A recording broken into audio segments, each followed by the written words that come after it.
Саламатсыздарбы, мен атым Ахунова Эльмира Нышаналиевна, мен нефролог дарыгер. Бүгүн сиздерге гломерулонефрит оору жөнүндө түшүндүргүм келет. Гломерулонефрит бул аутоиммундук бөйрөктүн сезгенүүсү. Негизи ангина ошо ооруга алып келет. Ангинаны алып келген бактерия бөйрөккө түшүп, бөйрөктү жабыркайт. Орусча бир сөз бар, ошону айткым келет. Почки умирают молча. Эч кандай симптом болбой, акыркы келгенде биз жардам бере албай калабыз. 15 февраль 24 жылга диализде 3019 адам гемодиализ алат. Өтө көп биздин кичинекей мамлекетибизге. Гемодиализге түшкөн бейтаптар жылдан жылга көбөйөт. Жылдан жылга 500 адам кошулат экен. Ошондуктан өзүңүздөрдү эhtiyat кылгыла. Ооруп калса, мисалы ангина болуп ооруп калсаңар, грипп болуп ооруп калсаңар, үйдө жата бербей, дарыгерлерге кайрылып, лечение алыш керексиздер. Көп оорулар дарыдан деле болот. Билбей, азыр базарга барсаңыздар, көп дарылар сатылат, аны алып ичпеңиздер. Себеби ал деле бөйрөктү жабыркайт. Өзүңүздөрдү эhtiyat кылыңыздар. Көбүнчө гломерулонефритти пилонефрит менен салыштырышат. Бул туура эмес.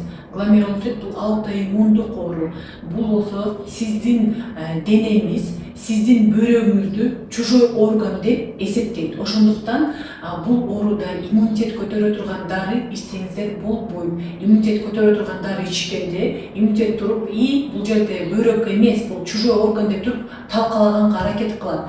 Пилонефрит бул жеңил оорунун түрү деп эсептелет. Бул сууг өткөндөн, шамалдагандан 10 күн, 15 күн ичинде жашоо алып кетсеңиздер болот. Ошондуктан дагы бир жолу эскертким келет, өзүңүздөрдү эhtiyat кыла, өзүңөрдү абайла. Гемодиализде 50% бейтаптар бул гломерулонефрит менен. Ошондуктан өзүңүздөрдү жашкырбаса, сиздер бөйрөгүңүздөр кургап, бөйрөгүңүздөр иштебей калышы мүмкүн. Гломерулонефритти кантип биз диагноз коебуз? Золотой стандарт биопсия.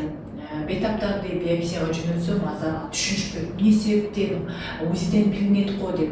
Жок, гломерулонефрит именно морфологический картина бизге керек. Сиз жатасыңар, ийне кирип туруп, кичине бөйрөктөн эт жулуп чыгат. Кичине кычалат болбоңуздар.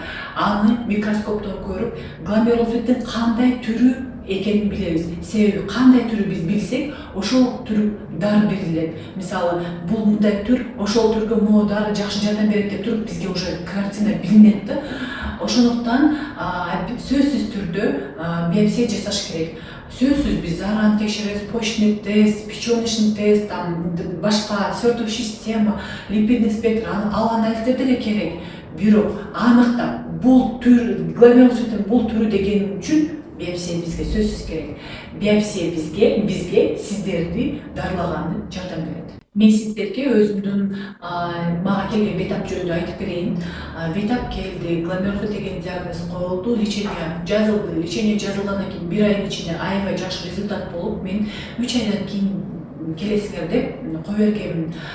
Биздин кыргыздар, тугандары, мындай дары ичсең жардам берет, мындай БАДы ичсең, сибирское здоровье, китайские БАДы, чөп деп туруп, ичкен дарыларды ичпей коет. Ошол БАДы, чөп дарыларды ичип, мага 6 айдан кийин келет. 6 айдан кийин келгенде биз жардам бере албадык, себеби уже бөйрөк иштебей калып, биз пациентти гемодиализге даярдап, диализге жөнөтүрдүк. Ошондуктан дагы бир жолу айтайын, өзүңүздөрдү эhtiyat кылгыла.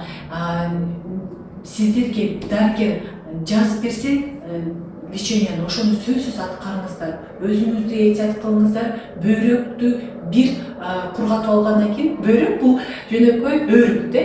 Өрүк бул свежий, жакшынакай, бул здоровый почка, ошондой свежий өрүк.